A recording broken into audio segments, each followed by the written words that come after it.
السلام علیکم ناظرین و سامعین، خوش آمدید کہتا ہوں آپ کو اپنے چینل پہ۔ گزشتہ ویڈیو میں ہم نے اس بات کا تذکرہ فرمایا تھا کہ سیرت النبی صلی اللہ علیہ وآلہ وسلم میں حجر اسود رکھنے کی جب باری آئی تو سارے آپس میں جھگڑ پڑے تھے، اور پھر ان میں سے ایک جو سب سے بزرگ آدمی تھے انہوں نے فرمایا کہ ایک کام کرتے ہیں کہ جو اس سامنے والے دروازے سے جو پہلا شخص داخل ہوگا اس سے فیصلہ کروا لیں گے۔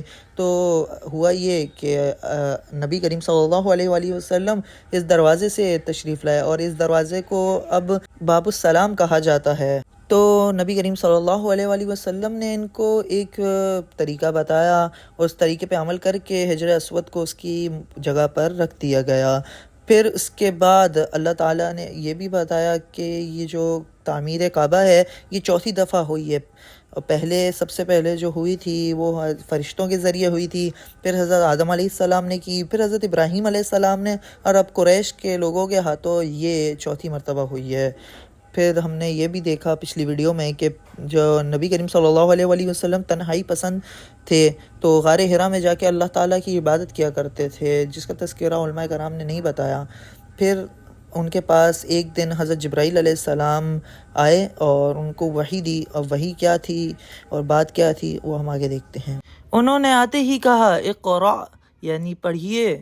آپ نے فرمایا میں نہیں پڑھ سکتا، یعنی میں پڑھا لکھا نہیں۔ اس پر جبریل علیہ السلام نے آپ کو سینے سے لگا کر بھینچا۔ آپ فرماتے ہیں انہوں نے مجھے اس زور سے بھینچا کہ مجھے موت کا گمان ہوا۔ اس کے بعد انہوں نے مجھے چھوڑ دیا، پھر کہا پڑھیے، یعنی جو میں کہوں وہ پڑھیے۔ اس پر آپ نے فرمایا میں کیا پڑھوں؟ تب جبرائیل علیہ السلام نے سورہ علق کی یہ آیات پڑھیں۔ ترجمہ: اے پیغمبر صلی اللہ علیہ وآلہ وسلم، آپ پر جو قرآن اترا ہوا ہے اپنے رب کا نام لے کر پڑھا کیجئے، یعنی جب پڑھیں بسم اللہ الرحمن الرحیم کہہ کر پڑھا کیجئے۔ جس نے مخلوقات کو پیدا کیا، جس نے انسان کو خون کے لوتھڑے سے پیدا کیا، آپ قرآن پڑھا کیجئے، اور آپ کا رب بڑا کریم ہے، جو چاہتا ہے عطا کرتا ہے، اور ایسا ہے جسے لکھے پڑھوں کو قلم سے تعلیم دی، اور عام طور پر انسانوں کو دوسرے ذریعوں سے ان چیزوں کی تعلیم دی جن کو وہ نہیں جانتا تھا۔ آپ فرماتے ہیں میں نے ان آیاتوں کو اسی طرح پڑھ دیا، جس بعد وہ فرشتہ میرے پاس سے چلا گیا۔ ایسا لگتا تھا گویا میرا دل میں ایک تحریر لکھ دی گئی ہو، یعنی یہ کلمات مجھے زبانی یاد ہو گئے۔ اس کے بعد آپ گھر تشریف لائے۔ بعض روایات میں آتا ہے کہ جبریل علیہ السلام جب غار میں آئے تو پہلے انہوں نے یہ الفاظ کہے، اے محمد، آپ اللہ کے رسول ہیں اور میں جبریل ہوں۔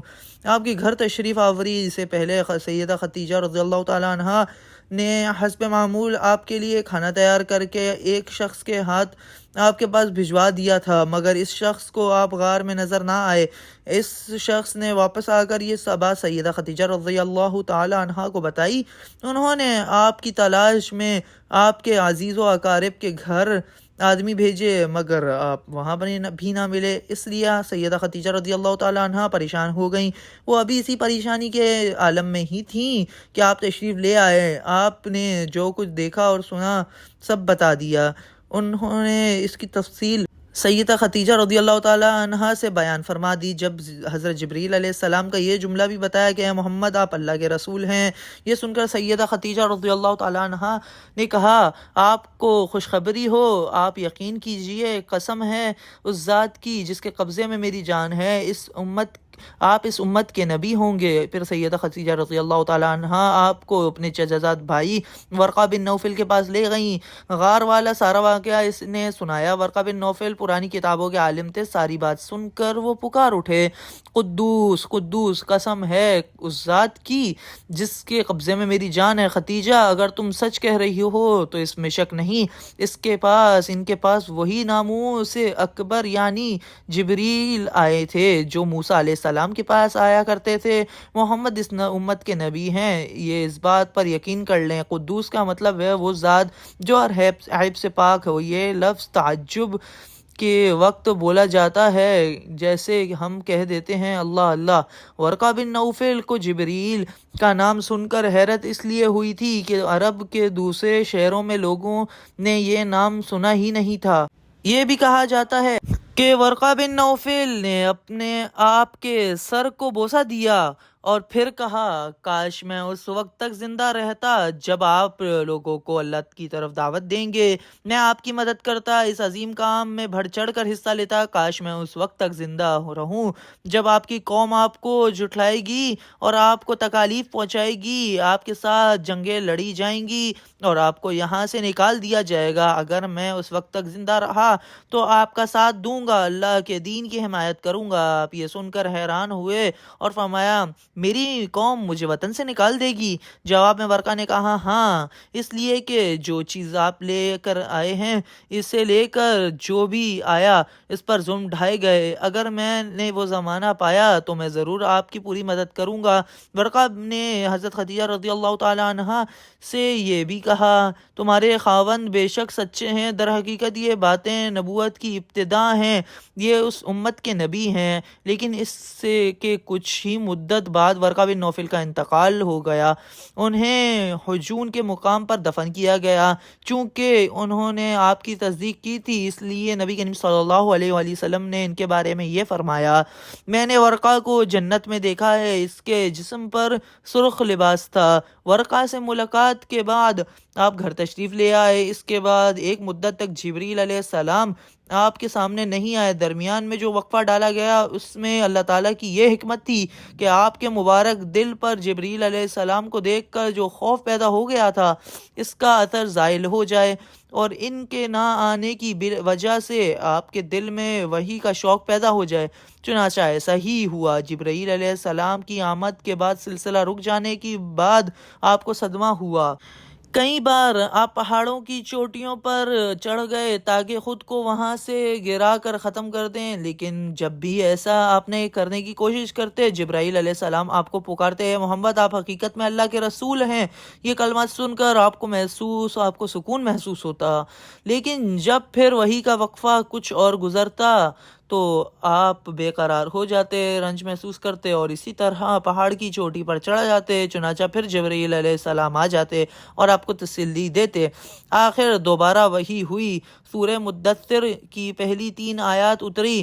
ترجمہ، اے کپڑے میں لپٹنے والے اٹھو، یعنی اپنی جگہ سے اٹھو اور تیار ہو جاؤ، پھر کافروں کو ڈراؤ اور پھر اپنے رب کی بڑائیاں بیان کرو اور اپنے کپڑے پاک رکھو۔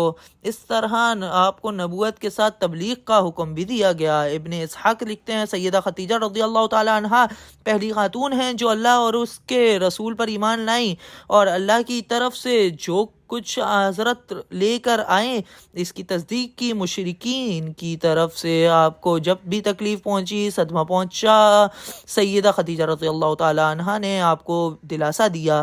سیدہ خدیجہ رضی اللہ تعالی عنہ کے بعد دوسرے آدمی حضرت ابوبکر رضی اللہ تعالی عنہ ہیں جو آپ کے پرانے دوست تھے۔ انہوں نے آپ کی زبان سے نبوت ملنے کا ذکر سنتے ہی فوراً آپ کی تصدیق کی اور ایمان لے آئے۔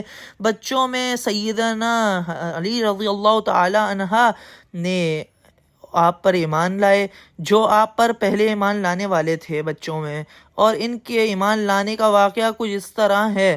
ایک دن حضور اکرم صلی اللہ علیہ وآلہ وسلم آپ کے پاس تشریف لائے، اس وقت سیدہ خدیجہ رضی اللہ تعالی عنہ بھی آپ کے ساتھ تھیں اور آپ ان کے ساتھ چھپ کر نماز پڑھ رہے تھے۔ انہوں نے یہ نئی بات دیکھ کر پوچھا، یہ آپ کیا کر رہے ہیں؟ نبی کریم صلی اللہ علیہ وآلہ وسلم نے ارشاد فرمایا، یہ وہ دین ہے جس کو اللہ تعالیٰ اپنے لیے پسند فرمایا ہے اور اس کے لیے اللہ تعالیٰ نے اپنے پیغمبر بھیجے ہیں۔ یہ میں تمہیں بھی اس اللہ کی طرف بلاتا ہوں، لات اور عزا کی عبادت سے روکتا ہوں۔ یہ سن کر حضرت علی نے عرض کیا، یہ ایک نئی بات ہے، اس کے بارے میں نے آج تک نہیں سبھی سنا، اس لیے میں نے اپنے بارے میں ابھی کچھ نہیں کہہ سکتا، میں اپنے والد سے مشورہ کر لوں۔ ان کا جواب سن کر آپ نے ارشاد فرمایا، علی، اگر تم مسلمان نہیں ہوتے تو بھی اس بات کو چھپائے رکھنا۔ انہوں نے وعدہ کیا اور اس کا ذکر کسی سے نہ کیا۔ رات بھر سوچتے رہے، آخر اللہ تعالیٰ نے انہیں ہدایت عطا فرمائی، سویرے آپ کی خدمت میں حاضر ہوئے اور مسلمان ہو گئے۔ علماء نے یہ بھی لکھا ہے، اس وقت حضرت علی کی عمر 8 سال تھی اور اس سے پہلے بھی انہوں نے کبھی بتوں کی عبادت نہیں کی تھی، وہ بچپن ہی سے نبی کریم صلی اللہ علیہ وآلہ وسلم کے ساتھ رہا کرتے تھے۔ لیکن اب آگے کیا ہوا، اس کے لیے آپ لائک، شیئر، سبسکرائب، کمنٹ کیجئے۔ جزاک اللہ الخیر۔